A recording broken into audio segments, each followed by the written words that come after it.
Hello, everybody out there in YouTube. We are the middle-aged guys, and I'm going to forego the regular intro because what we're going to cover in this particular video is not bullshit. Earlier this week, on I believe the 23rd, we lost a legend in the video game industry. Alan Stone, who was co-founder of Nintendo of America, died of cancer at the age of 71. Now, a lot of people may be thinking, well, he's not a Japanese dude. His name isn't Iwata. His name isn't fucking Miyamoto. All right? It's not Suzuki. Why the fuck should we give a fuck about this guy? Well, the truth is that Alan Stone is the co-founder of Nintendo of America. Okay? And what happened when they first established Nintendo of America, Nintendo didn't go out of their way where it was one of those things where they're like, hey, look, we're going to go ahead and open offices officially in this particular area. Alan Stone, him and his partners, they went out of their way and they opened up Nintendo of America as what they called a bootstrap company. Okay. And the whole premise of having a bootstrap company is that, hey, look, we are going to market out our services to a much larger parent company. And they're going to come to us and they're going to say, hey, we may be expanding into your territory or we may be looking at a brand new market or whatnot. We need a way in. We need somebody with their feet on the ground, all right, with their boots on the ground in that particular area, which is where the term comes from. And basically, it was up to him to sit there and figure out all the logistics and establish all the policies and procedures in accordance to everything that was happening overseas with Nintendo of Japan to set them up so that when they actually went ahead and entered into the foray of arcade machines and home consoles and everything else, he had to be the person in charge of handling everything stateside. The reason why they call it a bootstrap company is because if he didn't make it work within like the first 1 or 2 years, they would have just axed that shit all together, okay? So the reason why he's so important, not only was he able to go ahead and bring out iconic video games like Donkey Kong or Radar Scope to the arcades, but he was also able to go ahead and lay down the foundation for the Nintendo Entertainment System to actually grab a hold of a market here in the United States. All right. I know there is a quote bouncing around in everybody's head right now that they probably want to say, and I'm going to go ahead and open up the floor so that you guys can go ahead and say it. You can take it off my hands. I don't have to say it. Guys, what are your thoughts on this particular one?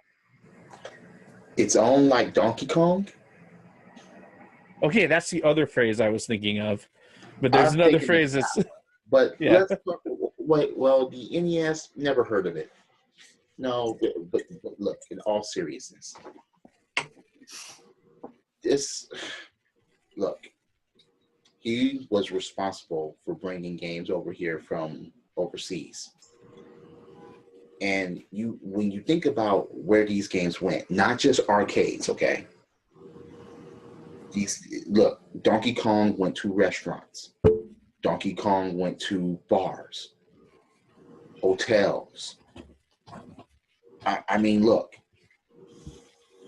this game was, look, Jumpman saving, it wasn't even a Princess Toadstool. It was some other woman's name which slips my mind at the moment. But the fact that that happened,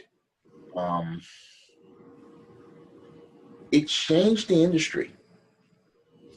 When you really think about the early 80s and, when you had Atari and ColecoVision and the Intellivision, you had that war going on. And yes, you had a lot of things in the arcade like Pac-Man. And Donkey Kong hit, and it was just an instant hit. You had Donkey Kong, you had Popeye, I think a Beauty and the Beast game as well. Mm-hmm. That was put in the arcades, and it's like, look, this became one of the cornerstones of the gaming industry. There's not a person, as far as our generation, that doesn't know what Donkey Kong is, that hasn't played it. I don't think. Maybe people have bypassed it, maybe, but they at least know what it is. I mean, come on. The fact that he was a co-founder of Nintendo of America and he was the president and CEO at Sega at one point. Yep. I mean, come on. You talk about putting your stamp in gaming. It's just, man, that's all I gotta say for now. What about you, Gray Mouse? What do you have to say? What are your thoughts off the top of your head? How high can you get?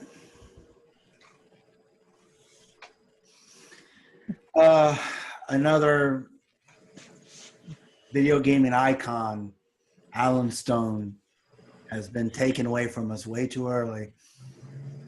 The fact that he died of cancer is sad in itself, but he'll be remembered for, you know, being, like Reverend was saying, being the boots on the ground type of company that actually paved the way for the Nintendo, the NES, to actually have a marketing foothold in here in the U.S.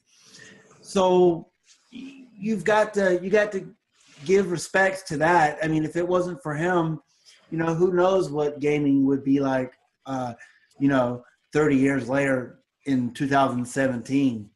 So yeah, it just saddens me that another iconic, you know, video game icon just was taken away from us.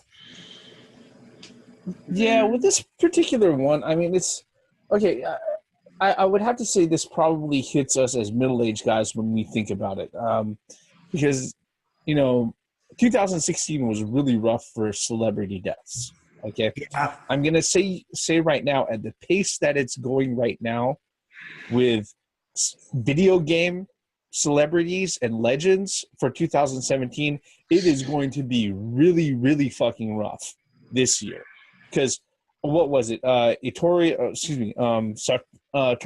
Iwatani, the father of Pac-Man, he died on January 30th. Okay.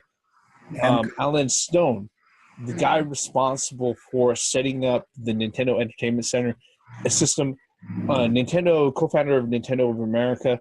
Not only, if you think about what Nintendo did, especially at that time, because if you want to go ahead and frame it, basically what brought about the video game crash of the early 80s, part of what brought it up was that you had a lot of people who were making games and there was no quality control, okay? There was no third-party procedures or policies or anything like that in place. When Nintendo actually entered the foray to bring the industry back from the ashes, they knew right off the bat, hey, look, we just can't have anybody go ahead and make a game for us, okay, that doesn't have any sort of QC. It doesn't meet any sort of specifications or rules or anything like that. So we have to set up that system. Yes, I know that looking back on it now, in comparison to a lot of the third-party rules and regulations that developers have to deal with, or third-party publishers have to deal with, a lot of it was draconian. A lot of it was overbearing and overreaching. But up until that point, when the NES, they set it up with the NES, it didn't fucking exist. Okay? So literally, you have this guy, he is directly responsible in some form or manner at the fact that you didn't just get Nintendo, you didn't just get Sega, you didn't just get Atari here in the States. You also got Namco, Square, Enix, Data East, Jailco, Electronic Arts, all these other guys who are making games for companies that, for these first-party publishers that exist now. He is one of the guys who was instrumental in laying down that groundwork, And the thing that kills me, like I said, at the pace that we're going right now, is going to be very, very rough for anybody who keeps their ear to the ground or knows anything about video games in 2017 than it was for fucking celebrities and movie stars and TV stars in 2016. Okay? Because as a middle-aged guy, like we mentioned in other videos before, whenever we see a celebrity like this or somebody who's been instrumental into something that we've been, we are passionate about, it's like seeing your fucking childhood die. Okay, and that's kind of where we're at. You know, age of 71. Not only did he work as the co-founder and president of Nintendo America for multiple years, in 1994, he went ahead and he was working for Sega of America from 1994 to 2004 as CEO and also the head of the arcade division. Kind of funny how the arcade division, arcades in general, died out in the early 2000s. Okay, and then he left in 2004, so it's kind of one of those things. And he went off to go ahead and work it, on the board of other multiple technology and entertainment companies. In fact, there's a great interview that he did with the company that he was last employed with, Nanotech, which I'm actually going to leave a link to in the description below. Where he sits there and he goes ahead and he introduces himself and he talks about how he got into the industry, his biggest things that he did with Nintendo, and what he thought of working with Nintendo and Sega. And he had nothing but good things to say about working for both of them. And it's one of those things that once you get the peek behind it, the people who are actually standing behind the curtain, and just like with Toru Iwatani, if this guy wasn't around, the landscape of gaming completely is different. If there in the would have United been States, one, yeah, in all honesty, look, if there would have been a landscape of gaming, either that or we'd all be playing on Commodore or Amiga systems right now. Well, one thing too is that, being middle-aged between 35 and 40, when things like this or when we hear news like this, it's like you mentioned earlier, Reverend, it's a piece of your childhood, a piece of your being taken away forever because, you grew up playing those particular games, being invested. We're still playing them. Well, no, I'm just saying, being invested in, the companies that this Alan Stone was a part of, and it's just like, I mean, yeah, he's not family or anything, but you do feel like you lost a member of your family. It's funny because, as you say that, I mean, I covered a couple of wrestlers that recently passed away, and it's like, man, I grew up watching, it felt like they're actually a part of my existence, part of who I am. And when it has to do with wrestling or especially gaming, it's like, damn, you had your hand in creating some shit that I still play to this day, that I still talk about to this day, that was a part of my life as far as, entertainment and so on. You mean more like playing to this very second? In certain instances, yeah, and that's the reason why we go ahead and we bring this up. Like I said, when it comes to these particular type of videos, that whenever we do commemorating or recognizing the passing of somebody, I keep the we bullshit about nothing, because this is not nothing to us. Mm-hmm. If you're anybody, like Grey Mouse said, who's over the age of 30, if you're anybody who's actually grown up and experienced going to the arcades on a regular basis, okay, especially in the late 80s to early 90s, all the way up into the early 2000s, this is part of the fabric of your childhood, okay? Mm-hmm. And this is one of the things that we want to go ahead and recognize.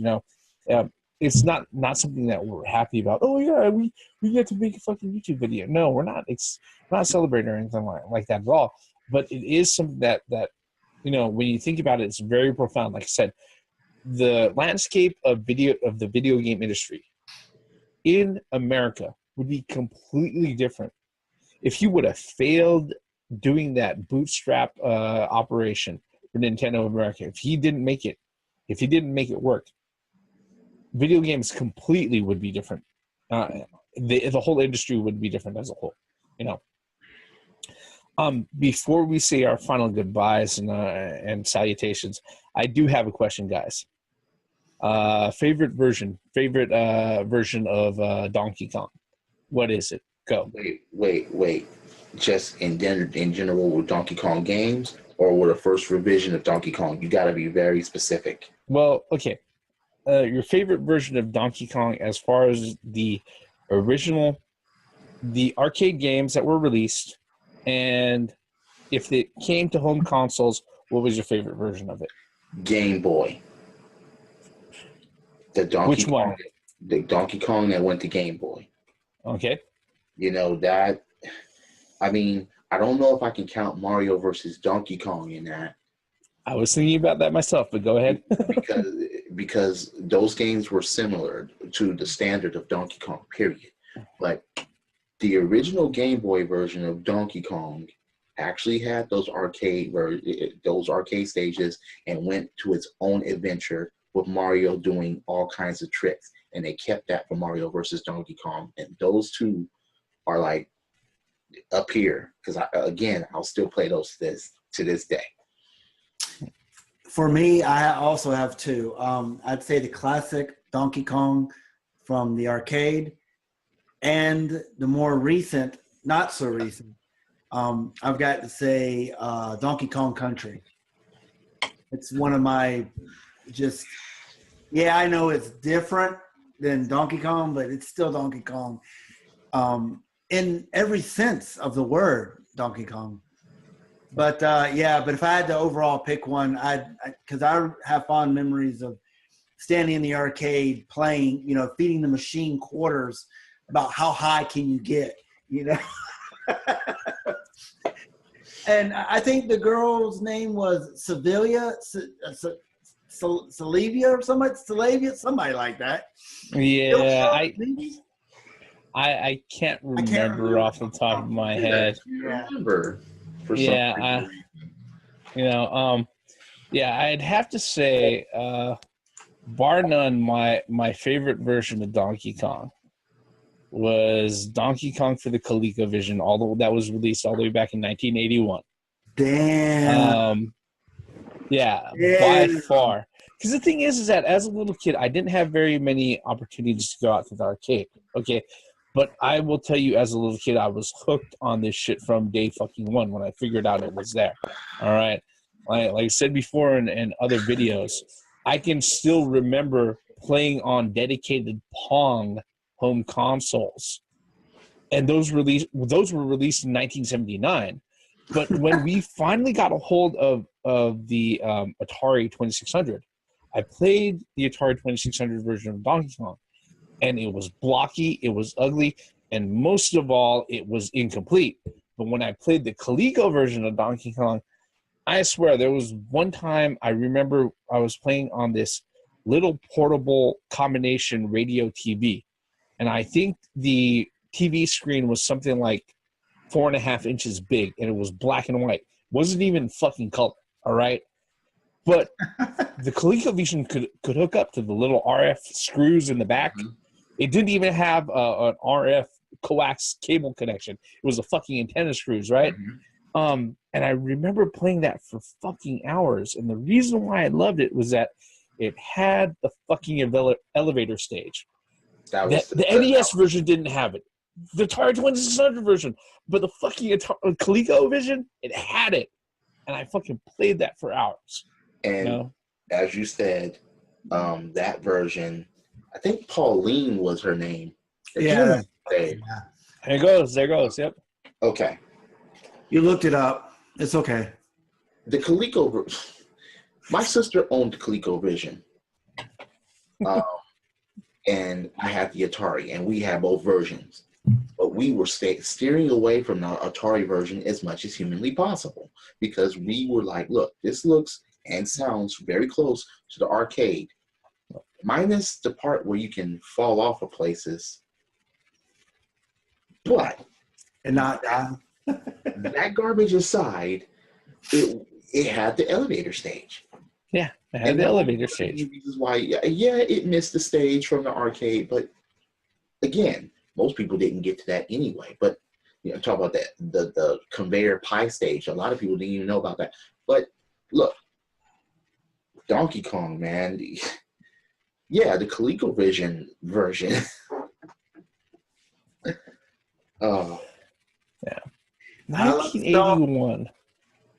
Yeah, Alan Stone. Well, like, with that said, I gotta say, rest in peace, Alan Stone. He passed at the age of 71 due to cancer.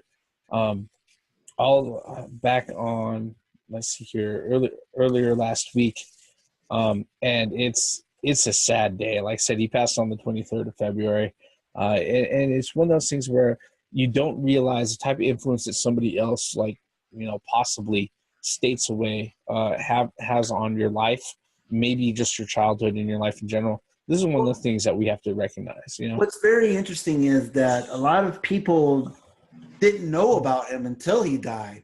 As in, Alan Stone's like one of those guys who was the Wizard of Oz behind the curtain. You know what I mean?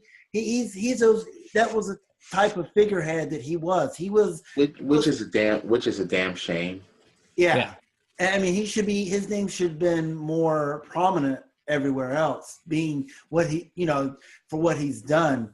So for my last, I guess I'm very thankful for him, because otherwise the gaming industry wouldn't be, in its current form if it wasn't for him. I mean, who knows? I mean, he's the one that actually, put Japanese gaming on the Western shores. I mean, he's the one that helped pioneer that. So if it wasn't for him, there would be no Final Fantasy VII, or there would be no, Kingdom Hearts or any of that, because, why, America doesn't care about gaming. But he, back in the early 80s, he made it happen. So I'm internally grateful for that. Yeah. Any last thoughts on this one theme? Nope. Mm-hmm. To bring this particular one to a close, folks, we're middle-aged guys. We've spent over 90 years between all of us combined gaming. This is a large part of our lives. And whenever we hear about this sort of thing, especially when we can attach a name and a face to our childhood, it really is something very profound for me personally. And I know the team in Grey Mouse feel the same way. Rest in peace, Alan Stone. Condolences to your friends and family. He passed at 71 on February 23rd, 2017 of cancer. Horrible way to go. But you know what? I thank you very much for being a part of my own childhood and building a lot of the passion that I continue forward, that even influences my professional adult life. Mm-hmm. With that, we are the middle-aged guys. No bullshit in this video. We're going to go ahead and bring this to an end here. If there's any thoughts, any memories that you want to go ahead and share with us, folks, leave us a comment below. While you're at it, hit like, hit subscribe. We are more than welcome to go ahead and see your thoughts on it. Maybe they'll spur another conversation. Yep. For the middle-aged guys, I am the Reverend. The theme here. And I am Grey Mouse 1. Once again, for the benefits of common sense, logic, and gaming, Alan Stone, thank you. Rest in peace. Pioneer. Damn. I'm just thinking about what would it have been like if that game never hit these shores. I just want to perish the thought right now. Credits. In all actuality, that might make for another interesting video.